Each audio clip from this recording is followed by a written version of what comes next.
Hello and welcome to a slightly different episode of Train Simulator. As well as trains, you also get me! Ta-da! What we're doing today is I brushed up on how to drive the train, which we saw in the first two episodes. Today we're going for the Seaside Express, a fast service between London, Victoria and Brighton. It should take us about 50 minutes. I can't remember how to play this game very well. What can I say? I signed up for the job, I got myself the job as a train driver, and within days they were saying, Chard, you know what? I think you're ready for the long shift. London to Brighton. Go see the pier. Check out the arcade, check out all the attractions. And this is being entered into a competition. It's going to be entered into the most boring Let's Play on YouTube. Could happen. Who wants to watch a train for 40 minutes? I'll try and spruce it up. I'll try and throw in train trivia. For instance, the loading screen you're watching now is the Marius Pass DLC, which runs from Newcastle to Maria's house. The driver of this train, the BNSF 7313, I do apologise, has to get to his girlfriend's house, Maria, because he has an urgent appointment in her pass. It's it's got trees over here, and I hope that came out well. Trees over here, and my screen trees are over here, and maybe over here. Ooh. Good evening, driver. Tonight you will be running the fast service between London, Victoria and Brighton, calling at Clapham Junction, East Croydon, Gatwick and Haywards Heath. I'm pretty sure, hang on. Right, London, Victoria is here, in my mind. Here, Brighton's here. Clapham Junction is there. East Croydon's there. Isn't Gatwick, like, there? Oh. So, you may notice there's, like, the B button, which is telling me that I'm not playing this using an Xbox controller, because, I don't quite know how. Here we are, London, Victoria. My darling passengers are spawning. Let's watch them as they go past. Oh man, I'm so rusty on these controls. I can't remember what my oh, that one. That side maybe. I can't remember what my camera controls are. Oh god, there we are.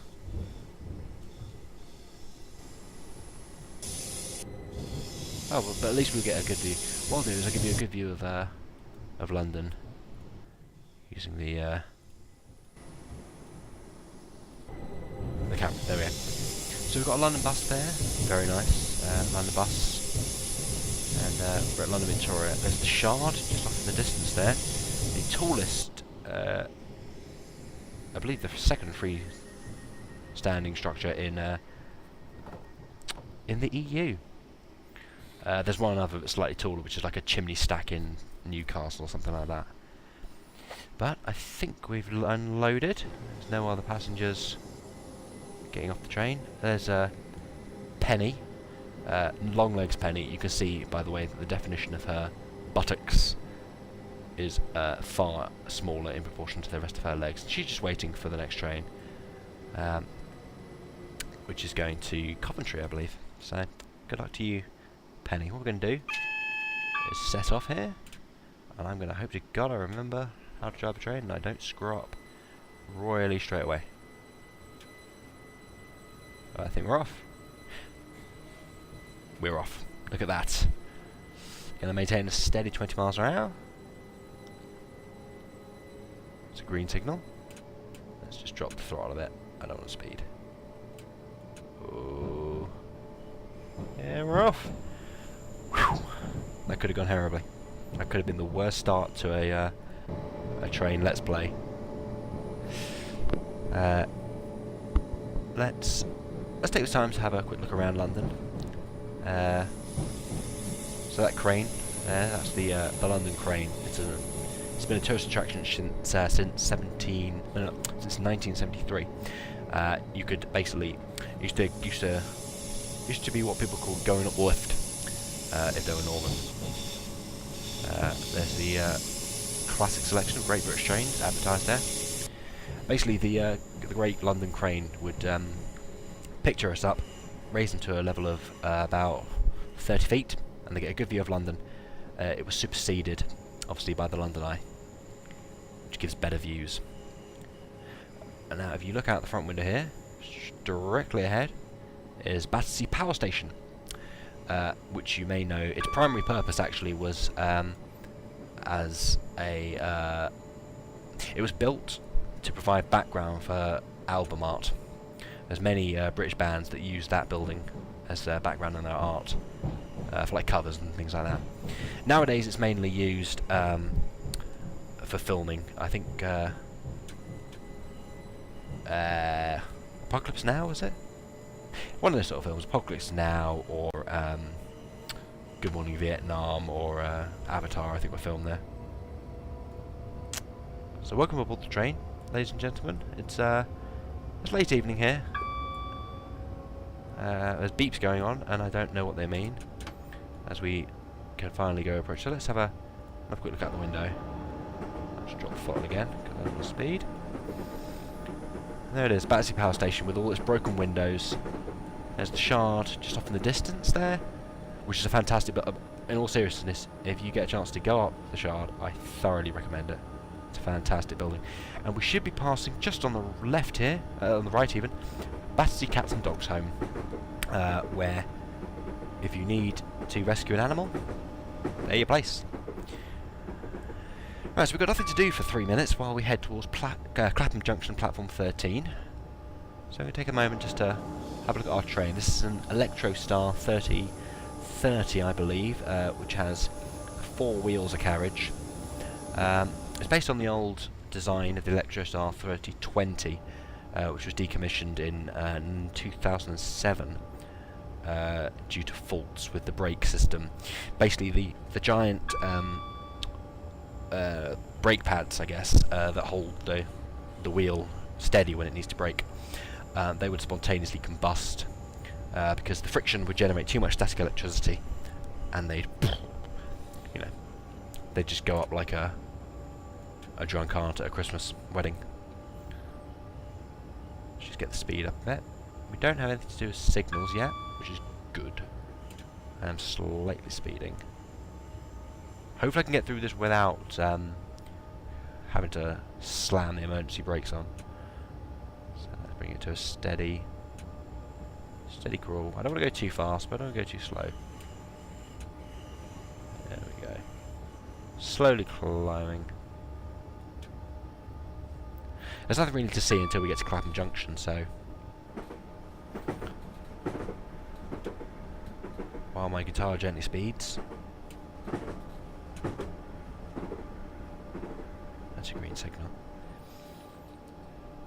Nothing very interesting to report in the cab, by the way. We've got our emergency phone here to talk to Barry. There's something on that screen. Oh, GSM RGB. GSM is Greenwich System. Sorry, Greenwich System Management. So I got confused with the Greenwich System Management Reading branch, which are the company that sponsored the train. Now we're meant to be going at 60, but we do have to stop at Clapham Junction, so I think I should probably actually slow down.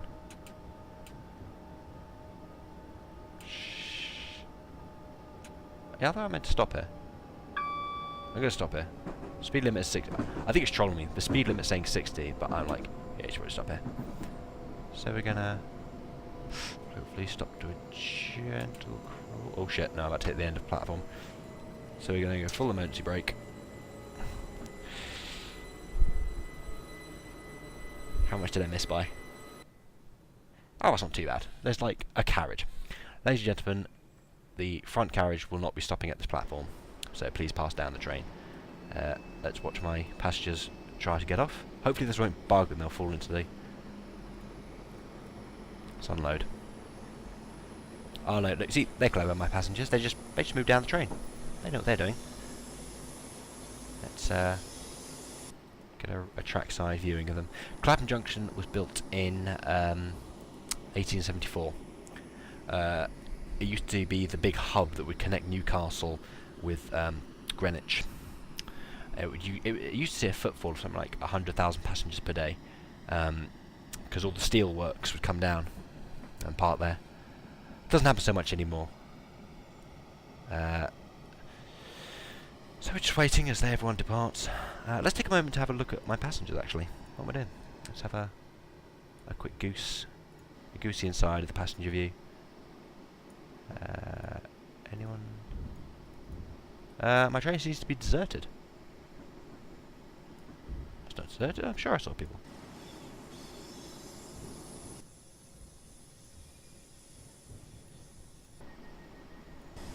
Oh, wait. While I'm fighting with the camera, it's got to that time. And we should begin moving again. So we've got some time before we get to 60 miles an hour. Most boring video on YouTube.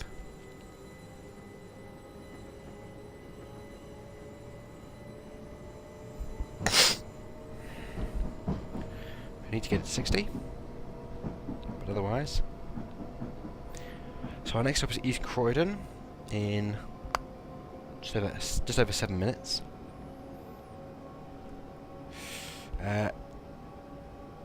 What else is there to say on the way here? Let's have a quick look at the passengers on the way. So here we are in the last carriage. There's no one in first class, but here we have Maureen Davis, the one sitting there with the fancy dress and the arms folded. She's actually on her way to a very high-powered business meeting in Brighton. She's the manager of a theatre there that is trying to book Diversity, the dance troupe from Britain's Got Talent, to perform. Unfortunately, it's her first big contract. She's very new. She's only in her mid-20s. But she's very pissed off. You can tell by the look on her, the very sour demeanour. She's very annoyed because Linda, sitting across from her, has exactly the same hairstyle.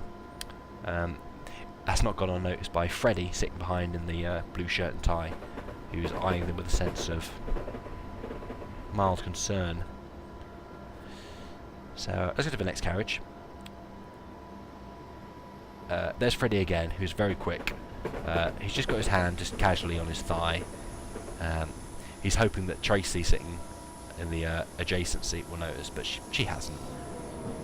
You can see Neo in the back row there, who's wearing the same shirt as Colin, just sitting ahead of him with a skinhead. So, nothing of interest going on there. Yeah. Here's you can see Dennis here, who appears to be trying to caress his seat very gently, because there's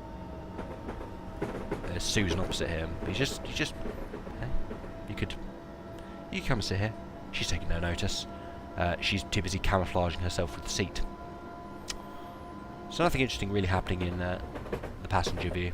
So we're going to take a moment to look around the cab. We've currently got a speed limit of 70. It's getting a bit dark, so I'm going to drop that glare screen and we'll have a look out the window. There's the British countryside. So we're heading from Clapham Junction to East Croydon. It's a journey of about, I think it was about 8 miles. And it passes through absolutely nothing of interest or value, like most of southern England. We're slightly speeding here, so we're going to drop that down. We've got an ETA of 5 minutes, which means I should probably tell you something about the train itself. So it's an Electrostar. I was mistaken. I do apologise when I described the name, the class of the train. It is in fact, as we can see from the helicopter view in the window, a Class 377. I was an idiot. Basically, I got my trains mixed up. I mean, this is a game with hella DLC. I mean, you could have any type of train. You could have the Electrostar 377 here. You can have the Electrostar 378, 379. They haven't released a 380, which is odd because they have released a 381. But to be honest, there's no difference really. All the 381 gives you is bourbon creams, the biscuits, when you go into first class. This bridge we're passing under, actually, I should probably talk about that bridge. Let's get a... There you go, we're passing under that bridge. That bridge was constructed in 1983 by an architect firm called Mason and Greenwich. It was put up as a... Which station are we going through? Streatham Common. Yeah, it was put up as a memorial to Nelson Mandela because Greenwich, of the three, Mason Greenwich, Greenwich had heard that Nelson Mandela had died on the BBC News the evening before. He hadn't. It had been they said he'd been freed, and he thought it meant that he died because the newsreader was rubbish. So they built the bridge, and it's called Nelson Mandela Bridge. But it's actually misnamed. I think that I read in the newspaper there, I think you're renaming it. They're going to call it the Katy Perry Bridge, because everyone wants to get on top of it. We're now passing through another station. We are passing through... Norbury. Just opposite Salisbury. Northbury, Southbury, Norbury, Salisbury. Say what you like about Britain, they're very good with their names. You know, Americans always come over and they say, oh, well, why is this street called this street and this street called this street? You know, when American streets have 63rd Street, 62nd Street, 63rd Street, Class 381. You know, it's fairly easy to remember street names in England. Norbury is above Surbury. You know, so Norbury, Surbury, Eastbury, Westbury. Easy. A whole 3 minutes left until we get to East Croydon Platform 3. Where I will have a whole slew of East Croydon related trivia for you. But we are slightly speeding, so let's drop that a little. There you go. Let's have a quick shifty out the window ahead of us. Where are we here? This can't be East Croydon, can it? Can't even see what that is. Is that... Oh, it's Thornton Heath. Thornton Heath. So named because there are... Oh god. I didn't even see what that signal said. Doesn't seem to have been a problem. Huh. Yeah, so it's so named Thornton... Oh, green signal. Yeah, we're fine. It's so called Thornton Heath because it's got a ton of thorns on the heath. They were going to cut them down, but it didn't happen because it turned out to be carnivorous for thorns. There's a TV show that was on many years ago called Day of the Triffids, which was a book by John Wyndham, which described carnivorous plants, and that was actually based on Thornton Heath. The more you know. The more you know. Okay, so we're not far off East Croydon now, as you can see in the bottom screen. And the little map detail there. And we're coming up to a 45-mile-an-hour limit anyway, so might as well begin slowing. Let's just cut the amperage. And now directly ahead of us, directly ahead there. Oh god, that's the. Let's see if we can get it back on. Oh, there's another train. We should horn. There we go. That won't annoy anyone, I'm sure, who's trying to sleep. Drop the speed. Where has it gone? I think it's behind this building here. Oh, there. Yeah, that's known as the Threepenny Bit building because it looks like a load of 50p's if you're born after 1973.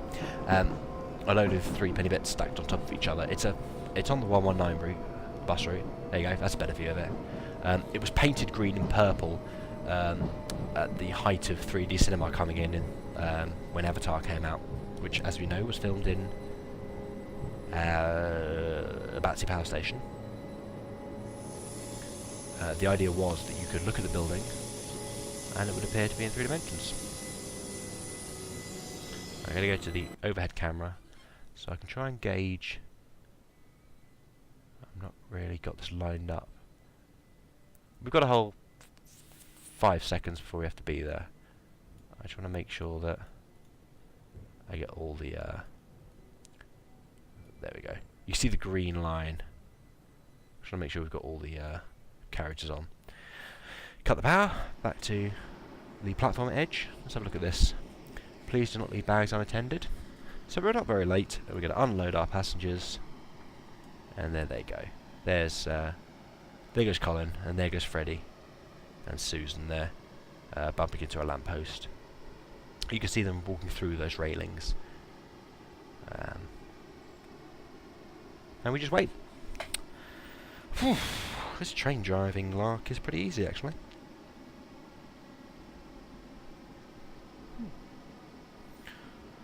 We are, tonight, sponsored by Guinness. I don't think you're supposed to drink when driving a train, but... What? How did a station stop fail? I was there, I opened the doors and people got out. Fine, screw you. So we have to go to Gatwick Airport then. Fine, whatever. Maybe because it didn't park far enough forward. I don't know. Maybe someone didn't mind the gap. I think that's what it was. Someone didn't mind the gap. Let's have a good look at East Croydon Station. Colloquially known in the industry as East Croy Croy. There it is. Home to many good nightclubs. Home to many good eateries like Greg's and Cafe Rouge. Pretty sure it has a Nando's too. Nothing but the finest. Oh, actually, now we've got here, and we've got, so we've got over, what's that, 7, yeah, 12, we've got 12 minutes, and 16 miles before we get to Gatwick, so we have plenty of time. I'm going to take you through a few of the features of our cab here.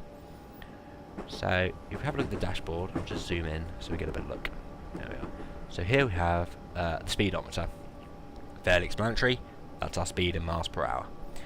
Next to that we have bar, that tells us, if you have a look, there's two needles, right, there's MR, BC. MR is maximum resolution, and BC is before Christ. As the picture gets higher, the probability of Christ returning lowers. So at the moment we're at 6 MR, which equates to about, I think it's 10 ACP, which this video should be in, and that's because the resolution is so good. We're probably not going to see Jesus on this journey. I'm sorry to disappoint you. I will try and work that into the next video. So let's go right across and start from the beginning. Get this cab light here, which means we can see things. I should probably keep that on. That's very useful. Doors open. Again, self-explanatory. Depot whistle can only be used in the depot. It's a whistle. There's the couple button just underneath that. That's if someone gets married or engaged on your train. You press it and there are streamers and fireworks and someone comes along with a cake and everything. It's quite fun. I don't think there's any likelihood of that happening here. Was it Maureen, who was she's a bit too focused on that pitch, so unlikely to happen. So let's go to this centre console here. Tracks and sand, that's for when you're building sand castles and you need train fault acknowledge. If your train breaks down, you have to acknowledge the fact it's broken down. Otherwise people will tend to ignore it. Doesn't happen often. Brake demand, for when you're very tired and you need a bit of a rest. Anything else that's quite interesting here? Oh, speed set adjust and speed set. What that does is, if you press it, your speed is set at that level. Okay. If you go below it, the bomb under the train will explode. It's currently set to 100, which is why the 100 needle has a red line. So if we go above 100 at any point in this journey, the bomb will alarm. You know the drill. You'll notice there's a big 4 under the speedometer. That's actually the amount of drivers you could have. So basically, if I get hit by a mushroom or I fall into a spike pit, I will lose a driver. I'll respawn with 3. So we've got plenty of time left. I haven't lost one yet. Uncouple there at the top corner, in case anyone gets divorced on your train, and then streamers, fireworks, and a cake. And, yeah, I think. A warning horn. This is good fun. It does this. See? Absolutely nothing. Slight speeding. Let's just drop that. Oh, and the wash wipe controls. I'll show you what they do. So basically, to wash wipe, I turn them, and the wipers go on. Yeah. It can also be controlled there from the HUD. Although we are actually getting quite dark, so what I'm going to do is I'm going to turn on the lights. There we go. So if we go on, look, see, just a little light there. Not much of one, just enough to see our way. I've got that's covered 5 miles. So that's the main centre dashboard console sorted out. We also have a first aid kit in case someone doesn't take that divorce very well and stitch up and bandage everyone.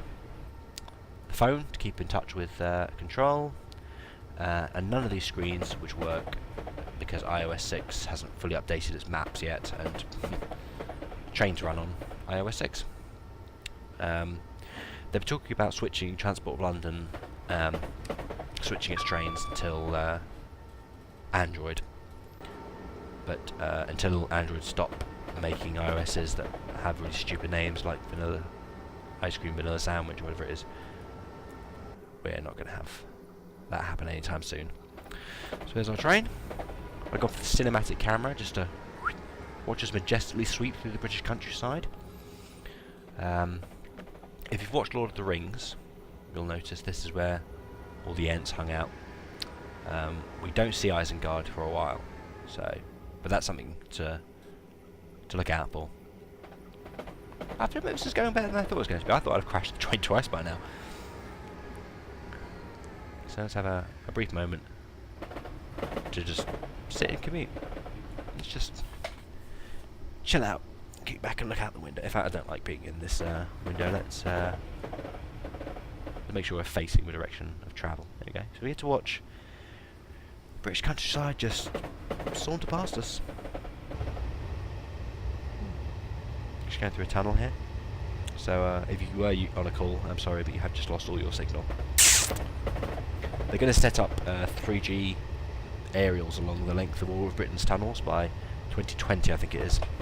Well, that's what they've estimated. It may not happen. Let's get back to the cab. Very dark, very long tunnel. I don't know what lights 2 is supposed to do.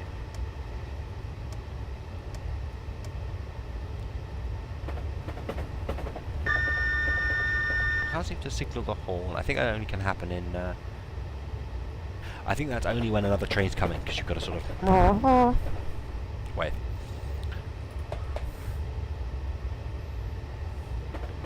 Just going through a tunnel here.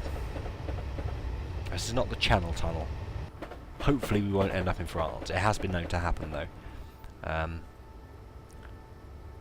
Zoom through. Oh, there we go. We get a bit of a better view out the window here. I was hoping we'd be playing in daylight actually. You get a bit of a better view of everything going on, but it doesn't seem to be the way. So we're suddenly coming up to Brighton Down's first quarry line. We don't have to take any stones on, so we won't have to stop here. We can just plough through. Let's get a bit more speed out, because we have an ETA to adhere to. And once we've gone through Brighton Down... Oh no, sorry, it's not a station. Oh, I apologise. We are on the Brighton Downs first quarry line. You remember when I said that it used to... Clapham Junction used to transport coal and things from the north. The first quarry line was where it came from. So it came from the quarries, went to London, and then through the first quarry line, got to Brighton. Let's just slow our speed. Now in the distance there, I don't know if you can see it, let's zoom in a bit. I can't zoom in, but off in the distance there, that is the Brighton Museum of Modern Art, where they hosted Eurovision in 2011. Although they hosted the semi-finals there, and all the sort of heats for the British challengers.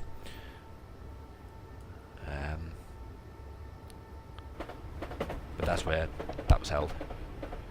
So we're going to go onto another bridge here, and we're going to approach a very small stretch of track for only about 30 metres, where we drop to an 80-mile-an-hour speed limit. So we're going to drop the train speed. I hope this is interesting. You know, I'm aware that just watching a train go from London to Brighton is going to be boring. I've seen it all before. You don't know anything about trains. You don't know anything about train lines.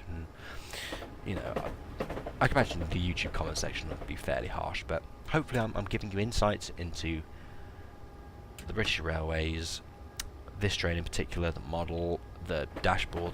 Oh, what I haven't gone into actually is the game itself. So the game is... oh. Okay, it didn't work because I didn't get the train You see there's that train we went past. I wasn't quick enough to sound the horn.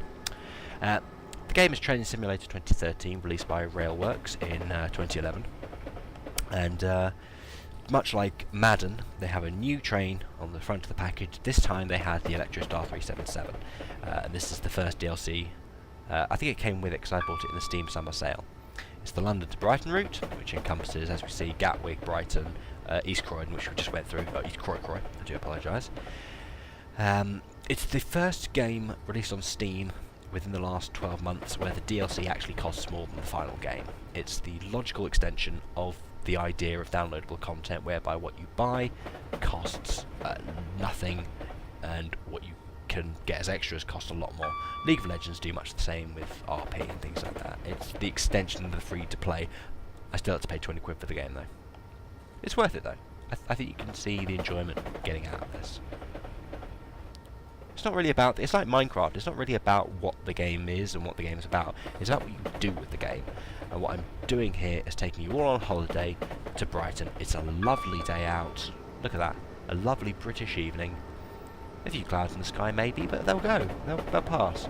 And then you could all have a, I don't know, a picnic or a quick sunbathe, or maybe a paddle or two.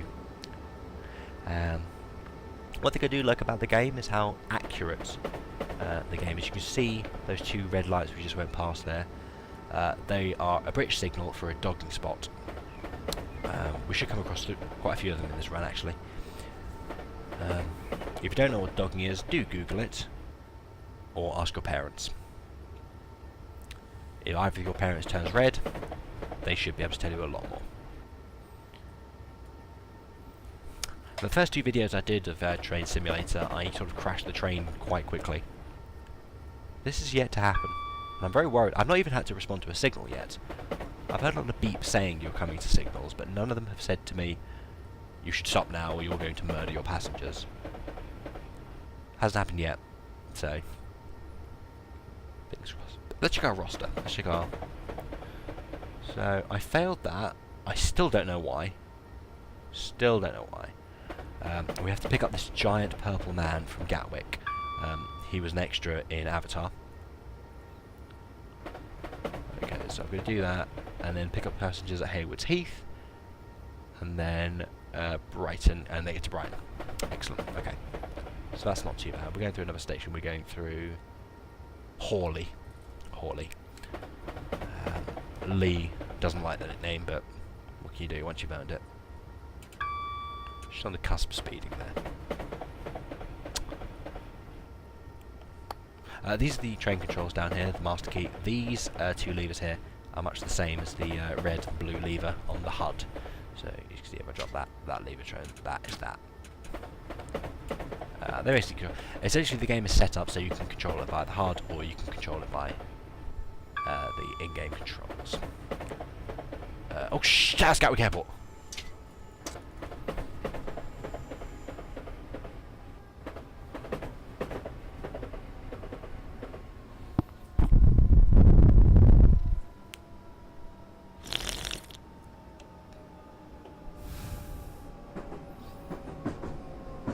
Oops.